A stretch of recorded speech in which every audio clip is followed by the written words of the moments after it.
कि अभी ट्रेजर का अब जो है उम्मीद कैसा रह गया सर, कुछ परसेंट सर गया बस। एक क्लियरिटी, सबसे पहली बात तो कल के नोटिफिकेशन में ये निकल करके नहीं आती कि अगर ये 23 नवंबर को लेना चाहते हैं तो मैक्सिमम जो कंपनियां कोशिश करती है, अगर जो सही कंपनियां अपने टोकन का अच्छा भविष्य देखती है तो वो कहीं ना कहीं कोशिश करती है कि 3 महीने के अंदर अंदर उस टोकन को CX पर ले जाना। अब अगर इन्होंने 23 नवंबर तक, तो 23 नवंबर तक लगभग 7 महीने हो जाएंगे इसके इस प्लेटफॉर्म को लाए हुए, यानी ये इस पे DX पे जब लाया था उससे 7 महीने बाद ये कहीं ना कहीं CX पे अगर लॉन्च करने को देखता है तो वो बहुत अच्छे संकेत नहीं होते किसी टोकन के लिए। तो ये कंपनी के ऊपर अब एक, यानी अपने लेवल से सोचना अलग चीज़ हो गई, कंपनी के लेवल पे मैं जा करके सोच रहा हूँ कि जिस टोकन का जिस तरीके से भविष्य देखा जाता है तो वो अराउंड अराउंड 3 महीने के अंदर अंदर इसको CX पे लिस्ट होना था। अब अगर ये CX पे लिस्ट होने के लिए जाते तो बीच में किस तरीके से खेलते, क्या इन्होंने अगर विड्रॉल पे कोई बात नहीं की है तो क्या TFT विड्रॉल को लेकर के ये आगे आ सकते हैं या बीच में कोई और चीज़ निकाल सकते हैं, ये मुझे क्लियर नहीं है कि एग्जैक्टली कंपनी इस पे क्या करना चाहती है। और अगर ये CX को 6 महीने तक रोकने की सोच रहे हैं तो वो एक बुरा डिसीजन हो सकता है TFT को लेकर के। तो उस पे ये किस तरीके से वर्क करना चाहते हैं वो आगे आने वाले समय में हमको देखना होगा। लेकिन वो एक बड़ा सवाल हमारे बीच में बन करके रह गया है कि अगर ये 23 नवंबर इन्होंने फिक्स कर दी और उसके पहले अगर कुछ चीज़ नहीं निकल रही है तो वो एक गलत संदेश हो सकता है, वो गलत चीज़ हो सकती है। और दूसरा, अगर मेन आपका जो कंसर्न है, मेन आपका ये है, तो कुछ ही परसेंट चांसेस है कि अब ये वापस रिटर्न करके, और शायद USDT को तो भूल ही जाना है, TFT में ही अगर कुछ ना कुछ देगा तो आगे आने वाले समय में वो भी TFT को अगर ये बढ़ाना चाहता है आगे तो TFT में विड्रॉल्स दे करके TFT शायद सेलिंग करके हम अपना कुछ कुछ रिकवरी बना सकेंगे, मे भी आने वाले समय में। उसके भी कितने परसेंट चांसेस लगते हैं, बहुत ज़्यादा वो उसके लिए पॉजिटिव होना मैं सही नहीं समझता हूँ। तो वो एक तरीके से इसको बस ऐसे ही साइड हेलो में रखना है कि कभी निकल जाएगा तो ठीक है, नहीं निकलेगा तो ठीक है। जी सर जी। हेलो जी। दूसरा नंबर पे जो है इन्होंने अभी और एक चीज बताया है हाँ हाँ। कि वो जो भी मतलब वो गालियों का शब्द में आता हुआ अगर समझे तो, हम्म कि ऐसा अगर कोई कर रहा बदतमीजी हम्म उसमें, हम्म तो ऐसा लिखा कुछ लाइन सर, उसको मैं हम्म एग्जैक्ट नहीं बता सक हम्म रहा हूँ। हम्म जो कि ओसा मेरा एडमिन अच्छा कुछ ऐसा नाम लिखा कि वो जो है ना उसको वेरीफाई कर रहा, उसका आईडी ब्लॉक कर दिया जाएगा, हम्म। कुछ ऐसा वर्ड उसमें है ना सर। जी जी।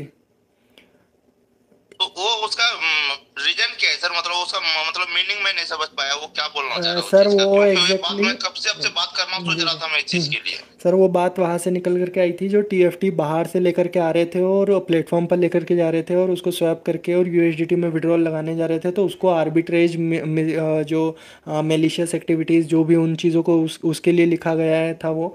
लेकिन पहले वो लाइन ये थी कि बस वो कुछ लोगों ने किया है ये वो चीज़ें, अब ये बता रहे कि लार्ज स्केल पे वो चीज़ें हुई है, तो उसको बेसिस बना करके कई आईडीज़ पर ये प्रॉब्लम क्रिएट करने की कोशिश कर सकते हैं आने वाले समय में अगर देखने मिले। तो मे भी इस तरीके इसका जो पहले से तरीका रहा है कि या तो इतना लोगों को परेशान कर दिया जाए जो आधे लोग आईडी नहीं खोलें, फिर जितने लोग बचे उसमें से आधे लोगों को ऐसे परेशान कर दिया जाए कि आपने ये एक्टिविटी करी थी, वो एक्टिविटी करी थी, आप बाहर से इतने बड़े अमाउंट में टोकन लेकर के आए थे तो ये आपकी प्रॉब्लम बनी है। तो उसमें जितने भी बड़े बड़े जो डॉलर्स और जितना जितना अमाउंट जिन लोगों ने ला करके अंदर क्रिएट करा था, जो जिनका पहले से है NFT वगैरह में ब्लाइंड बॉक्स, उसकी चीज़ की बात नहीं कर रहा हूँ मैं। मैं बात कर रहा हूँ जब TFT बाहर सस्ता मिल रहा था और बाहर सस्ते में ख़रीद करके अंदर ला करके उसको स्वैप करना और स्वैप करके उसको विड्रॉल लगाना। तो वो जो भी एक्टिविटीज़ करी गई थी जिनके भी द्वारा बड़े अमाउंट पे उन आईडीज़ को कहीं ना कहीं ब्लॉक करने पे वो चीज़ देख सकती है, तो उसका कहीं ना कहीं मतलब वो निकल करके आता है। वो आने वाला समय था शायद थोड़ा और क्लियर करेगा हमें कि एग्जैक्टली वो क्या होता है और कितने लोगों पर उसके एक्शंस देखने को मिलते हैं। बट सर जी हेलो उससे हमें डरने सर, की मैं ज़रूरत नहीं है। एग्जैक्ट जी वही चीज समझना चाह रहा था सर, मैं उस पे जी दो जी चीज में डाउट आ गया था मेरे को, जी कि मैं किसी का ग्रुप के बारे में, अपना ग्रुप में ही जो है ना मैं कुछ बदतमीजी किया था, कब किया था उसका व्यवहार से, जी जी। और आज उसकी औकात असल दिखा गया सब। आज असल औकात उसकी दिखा गया है कि हम्म जैसे 30 तारीख का रात में आया नोटिफिकेशन, 1 तारीख से उसका मीटिंग बंद है, हम्म जिसका कि 7 बजे सुबह होता था, दोपहर में 12 बजे होगा, कि लंच में 1 बजे हम्म होगा, कि शाम में 7 बजे होगा, कि 8 बजे होगा, वो कभी भी मीटिंग चालू कर देता था और हम्म कुत्ते की तरह भो भो करना चालू होता था, ये करो वो करो, ऐसा होगा वैसा होगा।